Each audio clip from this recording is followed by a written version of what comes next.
Pronto aí? Silêncio, eu aprendente, prestar atenção aqui.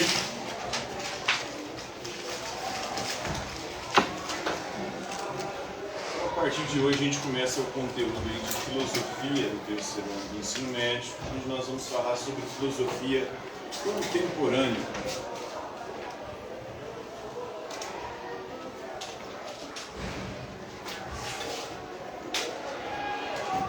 O que é filosofia contemporânea? Alguém sabe aí?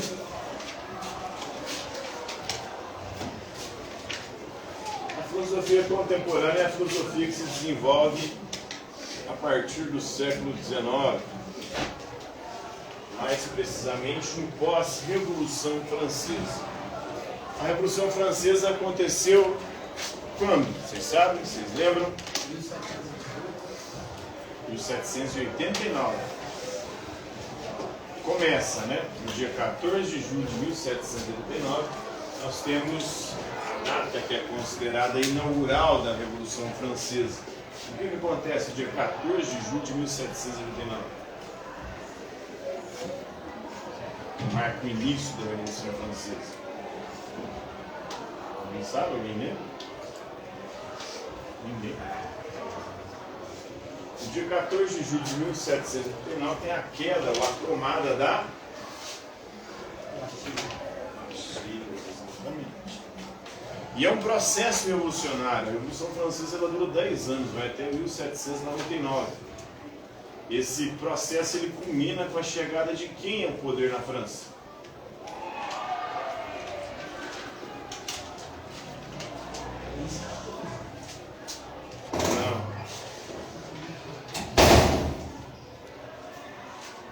Os 14 é um dos que foram depostos aí no processo revolucionário, né?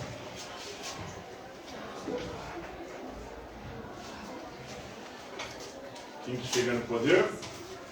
Um dos mais famosos aí, imperadores da história, Napoleão Bonaparte. Tivemos o Império Romano com várias figuras ali de destaque como imperadores. Tivemos no mundo antigo, além do Império Romano, tivemos Alexandre o Grande, que está com uma série aí causando polêmicas na internet, né?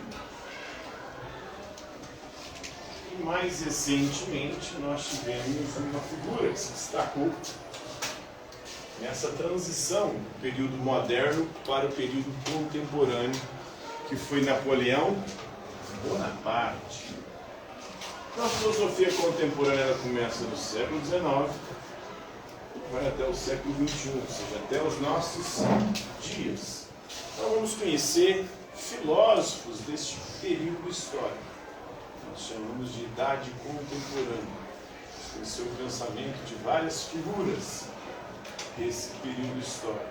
E para começar, vamos falar de um dos mais famosos pensadores deste período e de um dos movimentos filosóficos também de maior influência na filosofia contemporânea, que é o materialismo. Então explique o materialismo histórico e dialético de Hegel. O que defende o materialismo? Alguém sabe?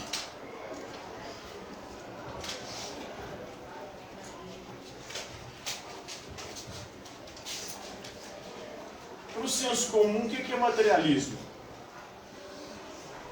Quando fala-se que uma pessoa é materialista, você está falando que a pessoa é o quê? Cada um tem bens materiais. Ela é apegada a bens materiais. Mas na perspectiva marxista e no materialismo moderno, o foco não será esse apego a bens materiais. Para o materialismo, são as condições materiais que determinam a nossa forma de pensar.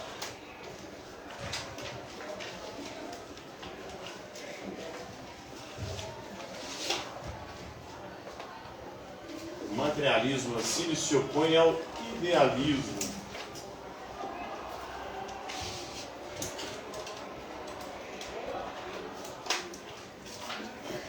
O idealismo defende que são as nossas ideias que transformam a realidade. O materialismo diz o contrário, é a realidade que determina e influencia as nossas ideias, o nosso pensamento. Então são duas perspectivas antagônicas. O materialismo, principalmente com Marx, e o idealismo, principalmente com Hegel. E para vocês, são as nossas ideias que transformam o mundo ou o mundo que transforma as nossas ideias?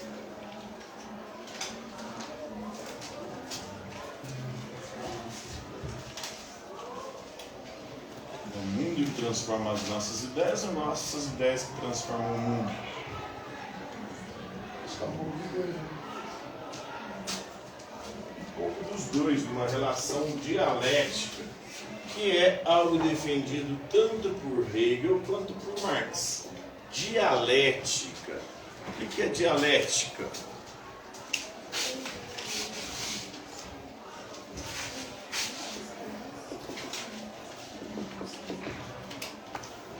Dia em grego quer dizer dois.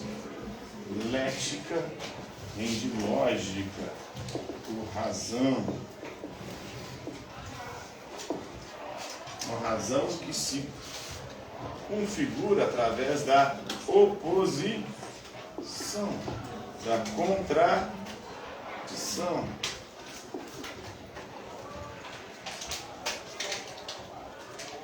Então, o materialismo histórico e dialético de Marx vai dizer o seguinte: são as condições materiais e históricas que determinam o nosso pensamento, a nossa forma de pensar. Por exemplo, nós vivemos num momento hoje diferente do momento da Idade Média. As condições materiais históricas de hoje são diferentes das condições materiais históricas da Idade Média.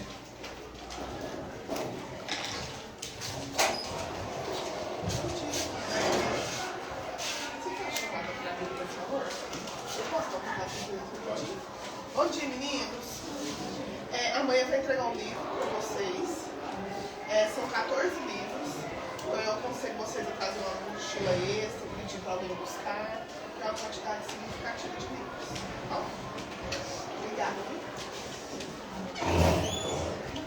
Já tem representante aqui?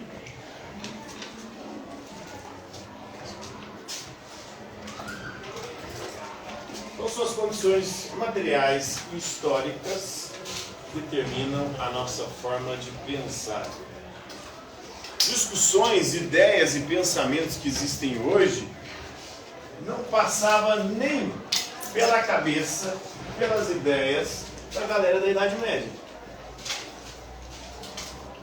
Quais discussões, ideias e pensamentos que existem hoje que não existiam na Idade Média? Dê exemplos aí. Feminismo. Exatamente, feminismo. Feminismo era algo que jamais passaria, ou jamais passou pela cabeça de qualquer mulher durante a Idade Média. Podia até ter um questionamento ou outro sobre as condições materiais que as mulheres viviam naquele momento. Uma outra mulher poderia contestar. Inclusive existiam movimentos até de contestação. O que era chamado de bruxaria era uma forma das mulheres contestarem o sistema religioso vigente. Um sistema religioso que existia naquela época para referendar as condições materiais históricas daquele momento, segundo Marx. Porque para Marx, a sociedade humana ela é como um edifício, um prédio, que tem como base a economia. O que é a economia? A economia é o modo de produção de uma determinada sociedade, o modo de produção da riqueza. Então, a economia é a base de sustentação, é o que Marx chama de infraestrutura. E a economia ela vai influenciar todo o funcionamento do prédio, do edifício social. A economia vai influenciar a própria religião. E a religião vai ser um instrumento histórico para justificar a economia. A religião medieval, que era a religião católica, ela justificava o modo de produção. Qual que era o modo de produção da Idade Média?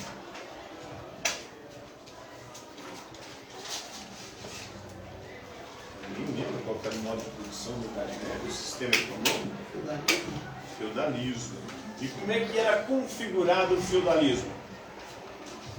Lembra?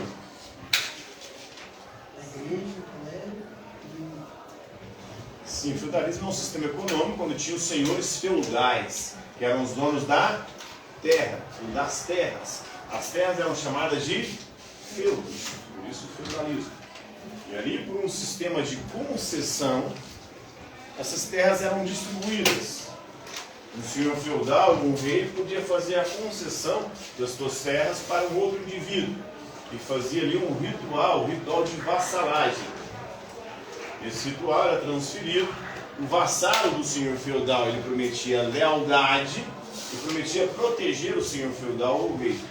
E assim ele conquistava terras. Nessas terras administradas pelos senhores feudais, nós tínhamos quem? Os servos. Eram aqueles que trabalhavam para os senhores feudais. Geralmente camponeses, mas também artesãos. E tínhamos os burgueses que viviam do comércio, que viviam ali no entorno dos feudos e dos castelos medievais onde habitavam os reis. A religião católica medieval, ela justificava, ela referendava a economia feudal, era o feudalismo. Há vários textos religiosos dizendo que Deus havia feito o mundo daquela maneira, numa divisão de 3 classes. Quem estava no topo? Oi? Que era o clero, né? A pirâmide social da Idade Média. No meio estava a nobreza. Na base da pirâmide, quem produzia? Camponeses, burgueses e artesãos. Então, qual que era a função de cada um desses grupos, segundo a ideologia religiosa da Idade Média? Qual que era a função do clero? Rezar pela salvação da humanidade. Qual que era a função da nobreza? Proteger a sociedade. Qual que era a função dos camponeses, burgueses e artesãos? Produzir aquilo que alimentaria essa sociedade.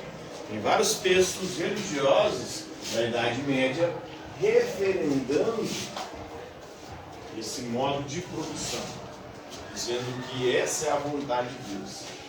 Deus escolhe alguns para rezar pela salvação da sociedade, da humanidade. Deus elege outros para serem a nobreza, e a nobreza tem a função de proteger.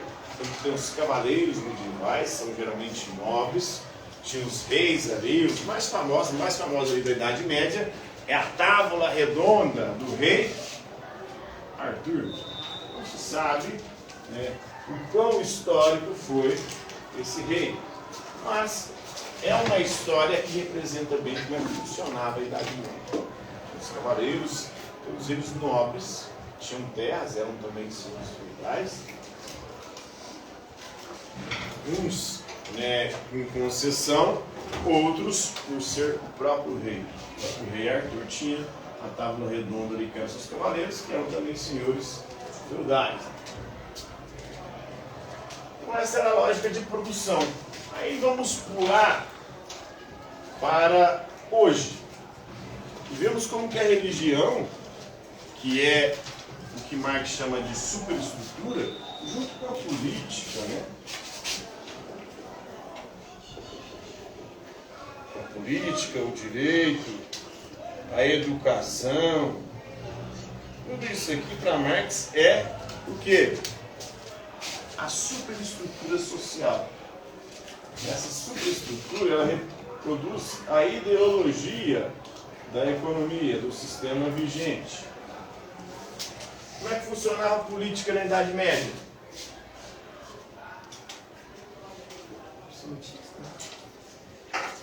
Quase absolutista. Na verdade, é uma situação ainda descentralizada. O absolutismo ele vai superar essa configuração medieval porque haverá uma centralização do poder na figura do rei. Tinha um rei, mas o rei dava autonomia para os senhores feudais. Cada senhor feudal tinha um poder quase absoluto diante do seu feudo. Mas aí, com o processo histórico, esse poder vai se centralizando e aí chegamos no absolutismo, na figura do rei. Existiam reis na Idade Média, mas esses reis não tinham poder absoluto porque eles concediam terras para os seus vassalos, que se tornavam outros senhores feudais. E em cada feudo, o senhor feudal tinha autonomia para poder fazer suas leis, suas regras ali e administrar esse feudo. Uma configuração política diferente. A educação desse período, como é que funcionava? Quem tinha acesso à educação? Somente a nobreza e o clero, né? A maior parte da população era analfabeta, não sabia ler, escrever. Por isso que a Igreja Católica insistiu muito em imagens, porque a maior parte dos seus fiéis eram analfabetos. As imagens traduziam ali as passagens bíblicas e faziam com que o povo pudesse compreendê-las. Por isso que a Igreja Católica focou mais em imagens, porque o povo não sabia ler. A partir da modernidade, com a reforma protestante, que vai haver um incentivo maior para a leitura. Aí nós chegamos à atualidade. Hoje, movimento religioso atual dentro do cristianismo. Na Idade Média nós tínhamos como religião o catolicismo, né? Na Europa era a cristandade, não existia.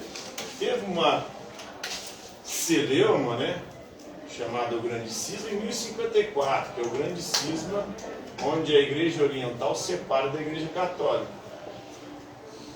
Aí forma a Igreja Ortodoxa, que é a Igreja Oriental, do Oriente, na Grécia, na Turquia, na Rússia, né? E a Ocidental, que era europeia, que era católica, apostólica romana, cuja sede ficava em Roma. O movimento hoje tipicamente religioso que reproduz a lógica do sistema econômico vigente é o que é chamado de neopentecostalismo. Vocês sabem o que é o neopentecostalismo?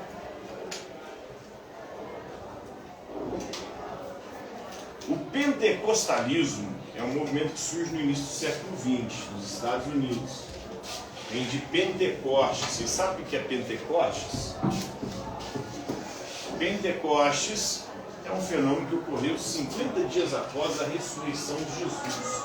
Os apóstolos estavam reunidos no cenáculo e aí, durante essa reunião, o Espírito Santo desce do céu, que era uma promessa de Jesus. Jesus disse depois da ressurreição que enviaria o seu paráclito, ou seja, o seu advogado, o seu intercessor, aquele que guiaria a igreja, o Espírito Santo, que para os cristãos é a terceira pessoa da Santíssima Trindade.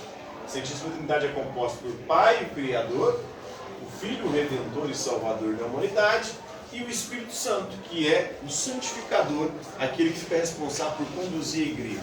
No Pentecostes, o Espírito Santo desceu do céu como línguas de fogo. E aí ali os apóstolos começaram a falar em várias línguas. Mas aí que os pentecostais entendem como que uma dessas línguas que o Espírito Santo inspirou as pessoas a falarem é a linguagem dos anjos. É a linguagem que os pentecostais usam. Os neopentecostais é um movimento que se desenvolve a partir desse. Neo é novo em grego. Novo pentecostalismo, que foca nos dons do Espírito Santo. Quais são os principais dons do Espírito Santo desse movimento? Falar em línguas estranhas, ou na língua linguagem dos anjos, é o Shibrikanta, Shabrayanda, o povo usa nas igrejas, é a linguagem dos anjos, segundo eles. Outra coisa que eles focam bastante, na cura e libertação. São dons do Espírito Santo. O Espírito Santo, ele dá o dom para as pessoas curarem, ou serem curadas. E se libertarem. Curar de doenças e se libertar de quê? Do demônio, Satanás, o diabo, o capeta, Lúcifer. Mas o neopentecostalismo, ele foca muito em quê? Quem são os demônios para o neopentecostalismo? Os demônios quase sempre se apresentam nas igrejas neopentecostais como figuras das religiões de matriz africana. Exu, Pombagira, Tranca-Rua, Zé Pilintra, são figuras das religiões. E como que funciona essa religiosidade neopentecostal? Ela funciona na lógica econômica, puramente capitalista, totalmente diferente do catolicismo. O catolicismo, por exemplo, condenava o lucro. O lucro eles chamavam de pecado, é usura. Para essa nova perspectiva cristã, baseada na economia capitalista, Deus funciona de acordo com o sistema. Porque se você não der oferta e o dízimo, Deus não vai abençoar a sua vida. É uma lógica econômica, onde você compra a graça de Deus. Se você não pagar, a graça não vem. É um sistema religioso que reproduz a lógica do sistema econômico vigente, que é o capitalismo.